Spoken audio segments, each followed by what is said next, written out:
Okay, Jesus is teaching on divorce and remarriage in Matthew 19. This is a bit of a controversial part, but there's some context here that I think a lot of people miss. This is in Matthew 19, verse 1.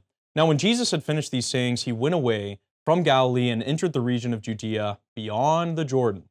And large crowds followed him, and he healed them there. And the Pharisees came up to him and tested him by asking, "Is it lawful to divorce one's wife for any cause?" Okay, let's get situated here. So you have Judea in the south, and you have the Jordan, right where like Jericho would be, that kind of keeps Judea on this side.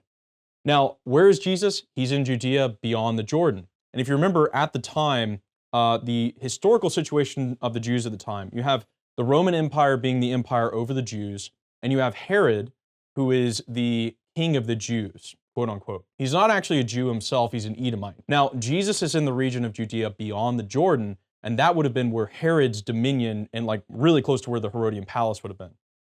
So Jesus is there. Let me just get that out of the way.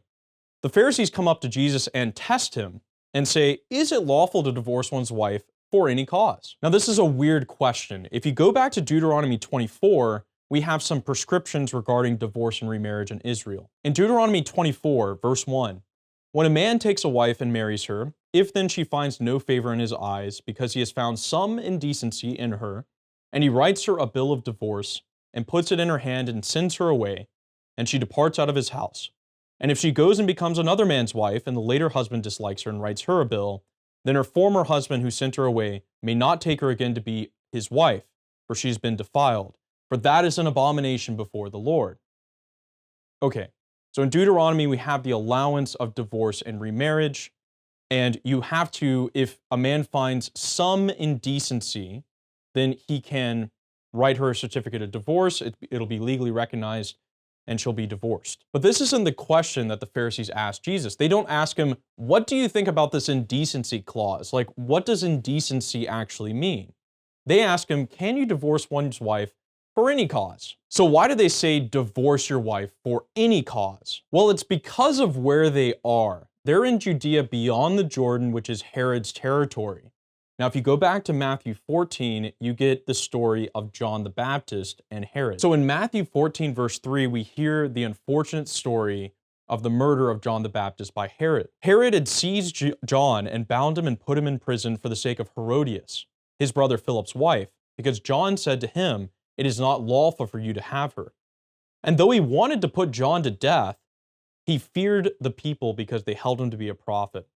But when Herod's birthday came, the daughter of Herodias came and danced before the company and pleased Herod, so that he promised with an oath to give her whatever she might ask. Prompted by her mother, she said, "Give me the head of John the Baptist here on a platter." And the king was sorry, but because of his oaths and his guest, he commanded it to be given. He sent and had John beheaded in prison, and his head was brought on a platter and given to the girl, and she brought it to her mother. And his disciples came and took the body and buried it, and they went and told Jesus. This is a really gruesome story, but why did Herod put John in prison to begin with? Well, what had happened is Herod's brother Philip had a wife, Herodias, and Herod liked Herodias. And so he told Philip, "Divorce your wife, and I'm going to marry your wife." Herod was not that nice of a guy. We know this from history. That just adds to it. So John the Baptist is preaching, and he tells to Herod, "Hey, you can't divorce your wife for any cause. You can't just tell your brother, 'I want your wife,' and make him divorce her." And so Herod threw John in prison because of his preaching. Then we have the unfortunate and gruesome story of the oath that Herod swears, "And give me John the Baptist's head on a platter." And so the end of Jesus' cousin, one of his closest companions, John the Baptist, he ended being murdered over this question about divorce and remarriage. Now let's go back to Matthew 19. Where is Jesus? He's in Herod's territory. And who's there asking him questions but the Pharisees? And what are they trying to do? They're trying to test Jesus. Now, what is this test of Jesus that they're trying to do? Can you divorce your wife for any cause? This is the only way they could formulate the question that would exactly apply to Herod's circumstance. What the Pharisees are hoping here is that Jesus will somehow condemn Herod's marriage by his words, and that the Pharisees are hoping Jesus might have the same end as John the Baptist. Now let's go to Jesus' response. The Pharisees come up and test him and say, "Is it lawful to divorce one's wife for any cause?" Jesus answered, "Have you not read that he who made them from the beginning made them male and female, and said, for this reason a man shall leave his father and his mother and be joined to his wife, and the two shall become one. So they are no longer two, but one.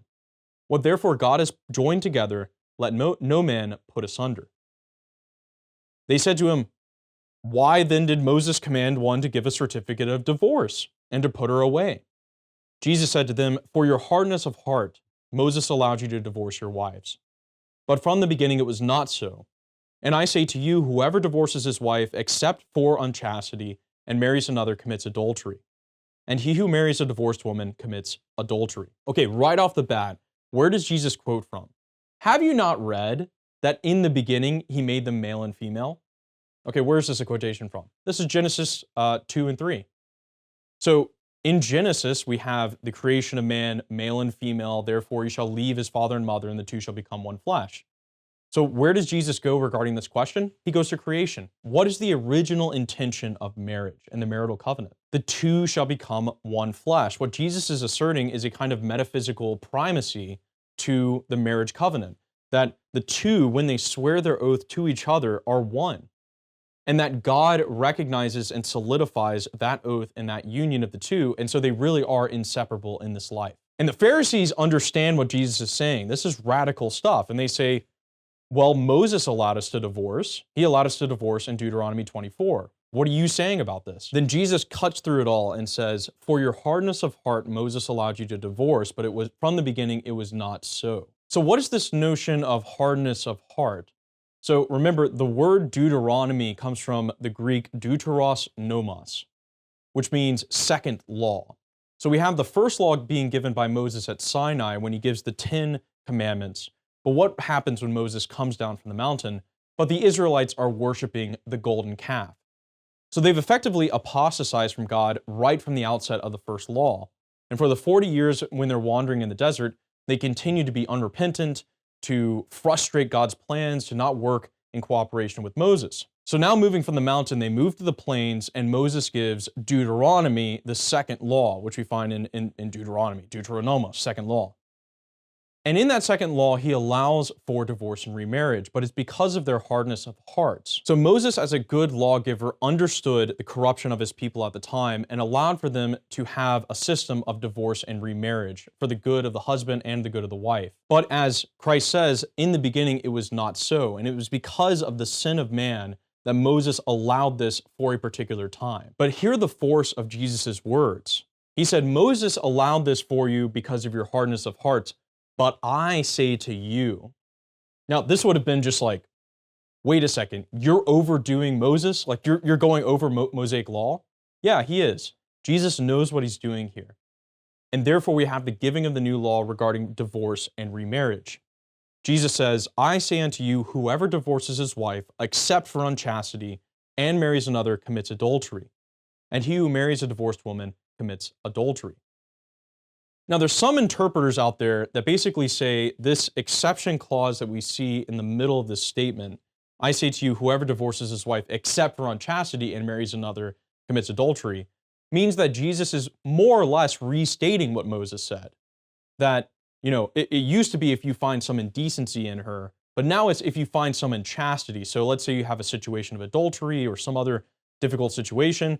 Well, in that case, what Jesus is saying, yeah, you can divorce and yeah, get remarried. But I don't think that's a tenable explanation. I don't think you can hold that, mostly because the exception clause here comes directly after the divorce clause and not after the divorce and remarriage clause. Here's what I mean by that. He says, whoever divorces his wife except for unchastity and marries another commits adultery. It would make more sense if Jesus was saying, whoever divorces his wife and marries another except for unchastity. The phrasing of the text, of this text, is awkward unless there's one meaning. It would be awkward for Jesus to insert this except for unchastity clause after whoever divorces his wife except for unchastity and marries another commits adultery, unless he was meaning in cases of unchastity, and in the Greek porneia, of particular adultery, it is actually incumbent on the spouse to separate from the adulterous spouse. That if there are situations where divorce is called for, where they need to separate from one another, that is permitted. but it's not permitted to remarry. That when the two become one flesh, the exception clause of except for porneia only applies to the necessary separation, but it never applies to a remarriage. And to corroborate this, we have the apostles' response. The disciples said to him, "If such is the case of a man with his wife, it is not expedient to marry." So they understand the force of his words. Either Jesus is reinforcing Mosaic law and saying, okay, yeah, you can divorce remarriage, or he's saying that the metaphysical union of the two becoming one flesh and the marital covenant that God recognizes no man is able to put asunder, and that the two remain together. And the only exception for this divorce would not be the idea of divorce and remarriage, but rather divorce when there are situations of serious sin, of serious adultery, but never an allowance for remarriage. The disciples understand this, and that's why they reply, if such is the case with a man with his wife, it is not expedient to marry. Because, wow, this is intense. You're saying one wife for life? You know, like, not like what Moses said? And it's exactly what he's saying. And then Jesus said to them, not all men can receive this precept, but only those to whom it has been given. For there are eunuchs who have been so from birth, there are eunuchs who have been made eunuchs by men, and there are eunuchs who have made themselves eunuchs for the sake of the kingdom of heaven. He who is able to receive this, let him receive it. Okay, what is a eunuch? So eunuchs in the ancient world were men who were castrated and who were to watch over the wives and the concubines of the king. So they were kind of the ministers of, the royal harem. But Jesus uses this analogy and he says eunuchs, there are three types of eunuchs for Jesus. There are eunuchs who have been so from birth. Okay, they got a defect. There are eunuchs who have been made eunuchs by men. That's the typical one. So what would happen normally is you would have a king who conquers another people. He takes some of the officers and they're castrated, and then they end up becoming eunuchs in the royal palace. But then we have this third set of eunuchs that has never been seen before. There are eunuchs who have made themselves eunuchs for the sake of the kingdom of heaven. He who is able to receive this, let him receive it. Okay, one way to not interpret this would be Origen in the early church. Origen was a theologian in the early church, and he took this too literally and literally castrated himself before he became a religious and before he became a priest.